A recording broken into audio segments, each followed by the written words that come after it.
Bonjour à tous, petit addendum au tutoriel numéro 2 sur les rampes, avec ce tutoriel numéro 2 bis, on va dire, tout simplement pour faire des rampes hélicoïdales. Donc la méthode utilisée est celle qui avait été présentée par Serge de Bolène sur le forum CDM Rail. Donc vous allez voir, c'est très très simple. C'est en plus une bonne occasion pour vous faire une introduction à ce qu'on appelle les zones au niveau de CDM. Alors, pour ce faire, on va démarrer un nouveau réseau. On ne va pas reprendre un réseau existant. Un nouveau réseau en N que je laisse à sa taille normale. Et je vais ouvrir tout simplement mon catalogue de voix Flashman Piccolo que vous commencez à connaître. Pour démarrer, je fais automatiquement une arrivée de voix. C'est la voix qui arrive sur la rampe hélicoïdale. Alors, en N, il faudrait qu'on monte d'environ 5 cm. Pour avoir une rampe correcte, on va être sur du R3 au minimum. CDM gère les zones d'affichage en commençant par la zone la plus basse, mais qui a le numéro le plus élevé, pour finir vers la zone 0, celle qui est la plus haute, qui s'affiche, donc la plus haute, j'entends, en couche d'affichage. Par défaut, toutes les zones sont à 0. Nous, la zone que nous avons là nous intéresse, mais on va la descendre un petit peu. Alors admettons que l'on veuille monter d'environ 15 cm, donc on va faire une rampe hélicoïdale à 3 tours.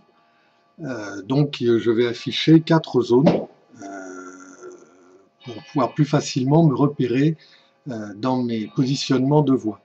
Donc cette zone-là, je vais cliquer sur l'icône zone, modification de zone, et en cliquant sur ma voix, je vais lui dire qu'elle va être au niveau 4, voilà, et elle va passer en jaune. Le jaune, c'est la couleur de la zone numéro 4. On verra tout à l'heure comment on peut éventuellement modifier l'affichage des zones. J'ai donc dit que j'allais commencer par du R3, donc je sélectionne mon rayon R3. Par contre, je vais le modifier un petit peu. Dans sa présentation, Serge de Bolène proposait de faire des rayons, des angles de 170 degrés, afin d'éviter que les jonctions de voix finissent par se retrouver les unes au-dessus des autres au fur et à mesure que l'on va tourner. Donc j'ai sélectionné mon rayon R3, mais mon angle ici est de 30 degrés. Pour modifier tout simplement l'angle, je reclique sur l'icône de rail, ajouter un segment en arc, et là je peux entrer directement mon rayon, donc on avait dit 170 degrés, je fais OK. J'ai tout de suite ma voix qui fait donc son angle de 170 degrés sans changer le rayon.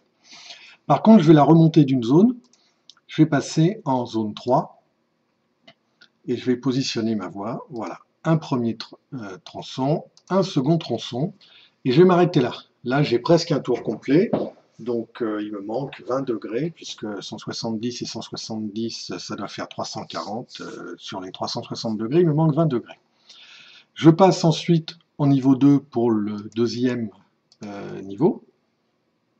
Je remets 2 segments de courbe. Donc vous voyez qu'à chaque fois, les jonctions de segments ne sont pas superposées. C'est très important. Je vais passer en zone 1 pour faire le troisième tour de ma voix. Hop, 2 et 3. Et puis, je vais finir en zone 0. Alors là, on va gruger un petit peu pour éviter justement, encore une fois, d'avoir des jonctions. Je vais non pas prendre un angle de 170 degrés, là il me manque 60 degrés pour finir la courbe. Je vais faire 50 degrés pour encore une fois ne pas avoir de jonction l'une au-dessus de l'autre, sinon si j'avais rajouté les 10 degrés supplémentaires, j'arrivais avec un alignement des jonctions de voix. Voilà. Maintenant que j'ai quasiment toutes mes courbes, ça devient très très simple. Si je veux augmenter, il faut que j'augmente les hauteurs. Je vais faire un mode rampe, d'accord? Un mode rampe, pardon, ici, modification de hauteur, en mode rampe, OK. Avec mon entrée de voix ici, à 0. Et ma sortie sur le dernier segment, on va dire à 15 cm. ce qui me donne un rayon, une pente à 1,97%. Et là, je fais OK. Voilà, j'ai fait ma rampe hélicoïdale. Je vais la finir, si je veux partir sur le même axe par lequel je suis rentré, avec une courbe, mais là donc un angle de 10 degrés, pour finir, mais il me manquait 10 degrés, que je vais mettre par exemple ici, auquel je vais rajouter directement une portion de ligne droite. Je suis obligé de le faire à part, sinon je n'aurais pas, dès que j'aurai mis cette courbe-là, je vais me retrouver avec un alignement ici des deux fins de voie par rapport à celle du niveau 0, et je ne pourrai plus ajouter une ligne droite, CDM sera perdu.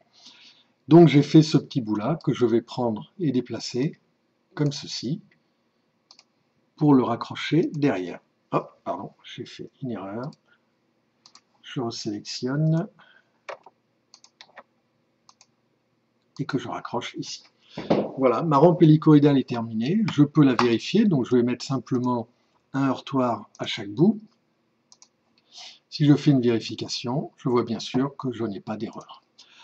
Si je vais dans l'affichage, affichage des valeurs des hauteurs de voie, OK. Bon, en jaune, on ne les voit pas terribles, je vais changer la couleur, je vais les mettre en noir. Donc ça maintenant, vous savez faire. OK. Et on a bien là nos différents niveaux de voie. Je zoome un peu. Sauf que bien sûr, là, la première démarre à 0 et les autres affichages sont cachés les uns sous les autres. Alors il est tout à fait possible de n'afficher que des zones de voie. Là on a fait 4 zones différentes. Je vais dans les options couleurs et options des voies. Et on voit ici toutes les zones, j'en ai donc 15 possibles, enfin 16 puisqu'il y a une zone 0. Je décoche par exemple les 3 dernières zones. Je n'ai plus en affichage que ma zone 4 et ma zone 3 avec les hauteurs de voie à chaque intersection. Et si je raffiche les zones suivantes, option couleur et option de voie, je rajoute la zone 2, OK, hop, donc qui démarre bien à 5,06, qui monte à 7,37, qui finit à 9,68. Je rajoute la zone suivante avec la zone 1. Donc 9,68 son démarrage et elle finit à 14,30. Et bien sûr, j'affiche la dernière zone. Et on termine bien à 15 cm. Alors, de la même manière, il est tout à fait possible de le faire en double voie. Alors on va voir ça tout de suite. Je vais tout effacer. Hop, j'efface tout, supprimer. Voilà, je réaffiche mon catalogue de voies tel que je l'avais, Fleshman Piccolo, OK. Pour démarrer 2 voies parallèles, c'est très simple. Je mets ma première voie ici, voilà. Je vais enlever l'affichage des hauteurs de voie qui me gênent. Donc, un aiguillage, le même, mais dans l'autre sens, voilà.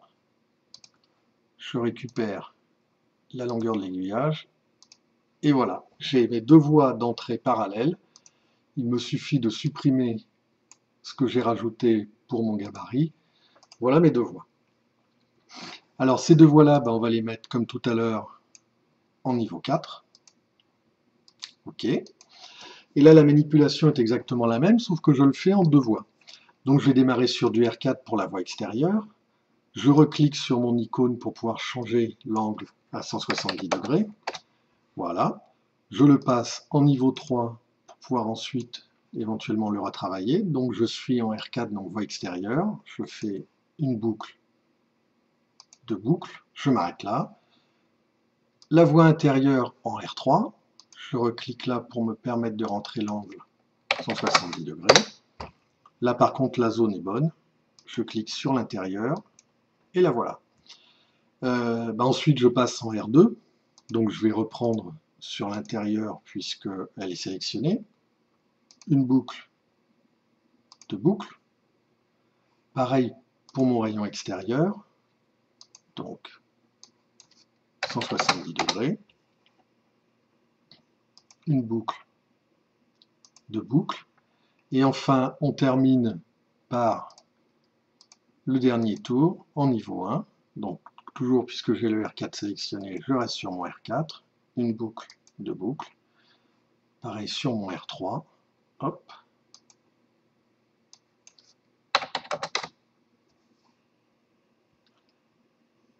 Une boucle, deux boucles. Enfin, je vais terminer sur mon niveau 0. Donc là, on avait dit qu'on faisait un angle de 50 degrés. Donc je suis sur du R3, le voilà. Pareil, sur du R4 en 50 degrés. Mes deux boucles sont terminées. Je n'ai plus qu'à leur affecter les hauteurs. Donc simple. Modification de hauteur, mode rampe, OK. Alors, je démarre sur la première ici. Premier segment, donc c'est le segment intérieur. Je termine sur l'autre segment intérieur, à peu près par ici. Voilà. Je démarre en 0, je finis en plus 15. Pente 1,97%, ce qui me semble plutôt bien pour ce genre de pente. OK. La seconde, mais pareil, à l'extérieur. Je démarre ici, je termine à peu près par là, c'est raté. Je démarre ici, je termine par là, voilà. Donc 0 au départ, 15 cm pour la plus haute. OK.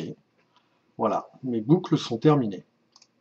Donc je peux terminer, tout simplement faire comme j'avais fait tout à l'heure, avec un dernier angle de 10 degrés, que je positionne ici, comme ça par exemple, avec un bout de droite. Donc ça, c'était sur du R4, que je vais ensuite déplacer pour le mettre à l'extérieur. Voilà. Pareil maintenant sur du R3, un angle de 10 degrés, un bout de ligne droite, et je le déplace pour ajouter ma sortie au bout. Voilà. Je peux très bien fermer ma voie pour tester. Bien sûr, pas d'erreur. Et je peux afficher, option affichage, les valeurs de hauteur de voie. OK. Et on voit bien que je démarre à 0 et que je finis à 15 cm sur une boucle hélicoïdale en faisant 3 spires ou 3 tours. Voilà, merci encore à Serge de Bolène pour nous avoir trouvé cette astuce et à bientôt pour un prochain tutoriel.